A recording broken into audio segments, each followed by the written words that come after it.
नमस्कार, मैं निधि। स्वागत है आपका मेरे चैनल जीवन के रंग निधि के संग में।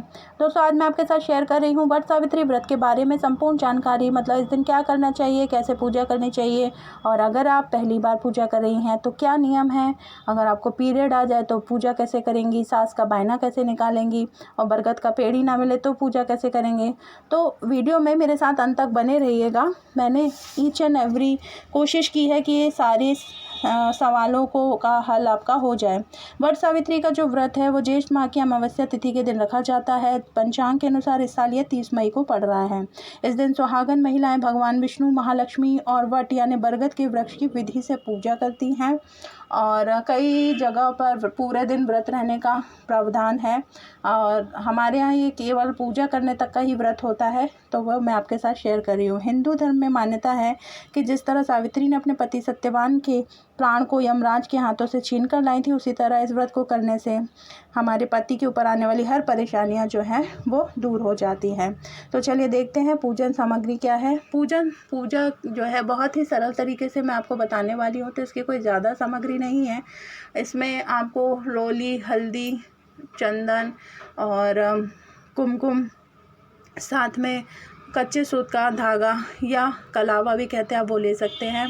उसके बाद आपको लेना है जनेऊ जो है आप गौरी गणेश की इसमें सर्वप्रथम स्थापना की जाती है, तो गणेश जी के ऊपर जो है वो चढ़ाया जाता है। श्रृंगार आपको गौरी माता को अर्पित करना होगा। उसके लिए चूड़ी, बिंदी, महावर और इस तरह, और साथ में लाल रंग की चुन्नी या लाल रंग का कपड़ा बरगद को अर्पित करना होता है। भीगे हुए चने, पूड़ी और बरगद, ये स्पेशल प्रसाद होता है वट सावित्री का। तो ये बनाने की विधि जो है वो आप चेक कर सकते हैं। मैं डिस्क्रिप्शन बॉक्स में लिंक दे दूंगी, आपको चेकआउट कर सकते हैं। 5 सीजनल फल, 5 ना मिले तो जो भी आपको सीजनल फल मिले आप वो ले सकते हैं।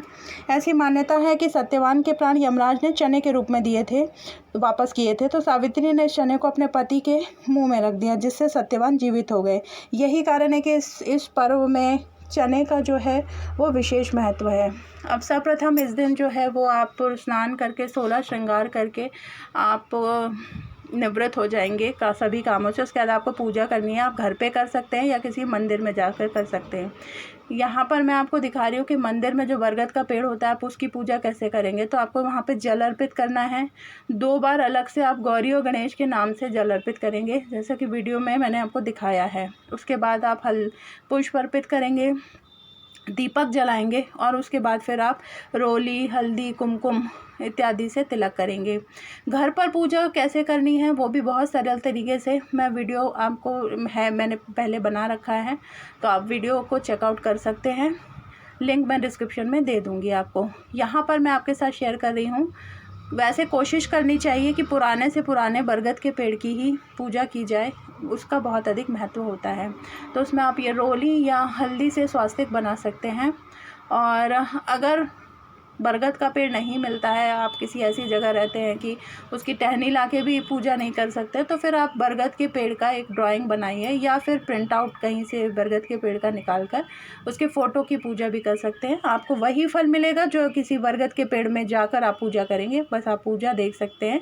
पूजा में जल मैंने समर्पित कर दिया, फूल अर्पित कर दिया है। अब उसके बाद जो है वो हम काले चने, हमारे यहाँ 7 काले चने चढ़ाए जाते हैं। 7 काले चने, फल जो भी सीजनल फल है, पूड़ी और बरगदे, ये मेन प्रसाद होता है। कई लोगों के घर में हलवा, पुआ इत्यादि भी होता था, वो भी चढ़ा सकते हैं। उसके बाद गौरा माता को श्रृंगार चढ़ाएंगे।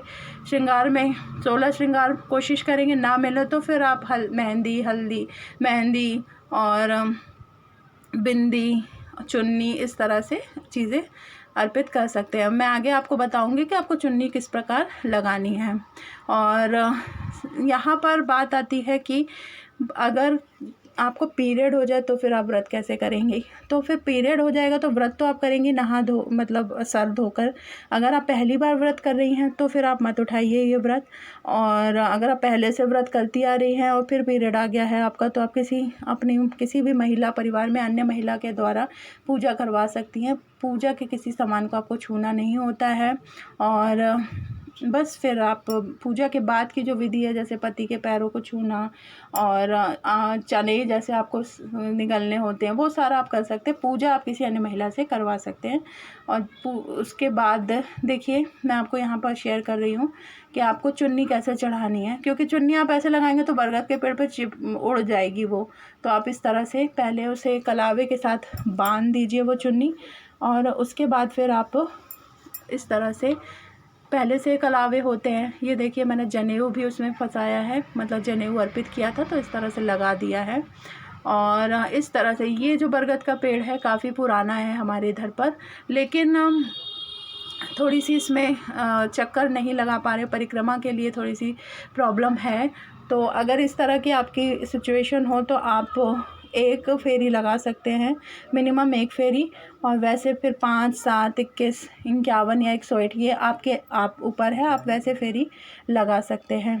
तो जैसे मैं आपको बता रही हूँ, आपको वैसे ही फेरी लगानी है। फिर आता है कि आपको इस दिन क्या नियम है। नियम कुछ नहीं, जनरली घरों में मतलब पूजा करने तक का ही व्रत होता है, और पानी भी नहीं पिया जाता है। और उसके बाद जैसे ही आप पूजा कर लें, उसके बाद फिर आप व्रत मतलब कैसे तोड़ना है वो मैं आगे आपको बताऊंगी। तो ये फेरी होने के बाद मेरा कलावा बच गया था, तो कलावा तोड़ते नहीं हैं, तो आप जितना कलावा बचे वहीं छोड़ दीजिए। उसके बाद आप इस तरह से जो बरगदे बनाए हैं वो ऐसे उछाल कर अपने आंचल में लेना चाहिए। ये आंचल में आपको जो मिला है वो आपका प्रसाद होता है, और ऐसी मान्यता है कि ये फल जो है वो आपके सौभाग्य और समृद्धि का प्रतीक है। तो यही आप उसके बाद जो है वो थोड़ी सी दक्षिणा आप रख देंगे, और बरगदे उछाल कर इस तरह से बरगद महाराज से आप जो है वो इस तरह से आपको गले लगना है, अपने व्रत की गई त्रुटियों के लिए माफ़ी मांगनी है। और उसके बाद जो है वो इस तरह से आपको चने छोटे छोटे साइज़ के कोशिश कीजिएगा कि आपको उसे स्वेल करने में, निगलने में प्रॉब्लम ना हो, क्योंकि ये चने चबाए नहीं जाते हैं। और साथ में एक बरगद के कोपल, मतलब जो उसकी पत्ती होती है, कोपल बोलते हैं उसे, इस तरह की होती है, उसे आप छोटे छोटे टुकड़े करके साथ कर सकते हैं, एक भी ले सकते हैं। टुकड़े करने से ये होगा कि इजीली आप इसे स्वेल कर पाएंगे पानी की मदद, जैसे मेडिसिन लेते हैं आप वैसे ही आपको उसे स्वेल करना है। उसके बाद फिर आप पानी पी सकते हैं। तो पूजा करने का पहले आपको अपने, अगर पति आपके घर पे हैं तो आप उनके पैर छूइए। उसके बाद और जो भी मान्य लोग हैं, सास है तो उन सबके पैर छूइए, और सास का जो बायना है वो उन्हें दीजिए, और पैर छूकर आशीर्वाद ले सकती हैं। और उसके बाद फिर आपको ये इस तरह से व्रत खोलना होता है। बायना कैसे निकालना है वो मैं आपको बता देती हूँ। इस दिन ना बांस की पंखा या टोकरी, इस तरह की किसी चीज़ के दान का बहुत अधिक महत्व है। तो मुझे बांस की टोकरी मिल गई थी, तो मैंने उसमें ही ये 16 श्रृंगार की चीज़ें रख रही हूँ। आप सभी को पता ही होगा, 16 श्रृंगार में आप चूड़ी, बिंदी, महावर, आलता, लिपस्टिक, मेहंदी और नेल पेंट, बालों के श्रृंगार का कोई सामान, और इत्र या डिओ, जो भी आपकी सासू माँ यूज़ करती हैं, नहीं भी करती हैं तो इसकी जगह आप कोई सुगंधित क्रीम रख सकती हैं, काजल रख सकते हैं। मतलब ओवरऑल आपको 16 श्रृंगार की चीज़ें रखनी हैं। उसमें शीशा, कंघा, तेल, और तेल मैंने यहाँ रखा नहीं है, बट हाँ आप रख सकते हैं। अगर आप सक्षम हैं तो बिछुए चांदी के रख सकते हैं, ना तो कांसे के रख सकते हैं। और फिर कोई वस्त्र, साड़ी वगैरह, सूट पहनती हैं तो सूट, और नहीं है आप सक्षम नहीं हो तो आप एक रुमाल रख सकते हैं। और अगर आप पहली बार ये व्रत कर रही हैं तो ये चीज़ें, न्यूली मैरिड हैं तो ये चीज़ें लड़की के मायके से आती हैं। और अगर आपको व्रत पसंद आया और काफ़ी दिन हो गए आपकी शादी के, तो आप ये खुद खरीद कर अपने सास को बायना इस तरह से भीगे हुआ चने में कुछ दक्षिणा रखकर दे सकती हैं। और अगर सास भी नहीं है तो किसी मान्य को दे सकती हैं। तो ये थी पूरी जानकारी। Thank you.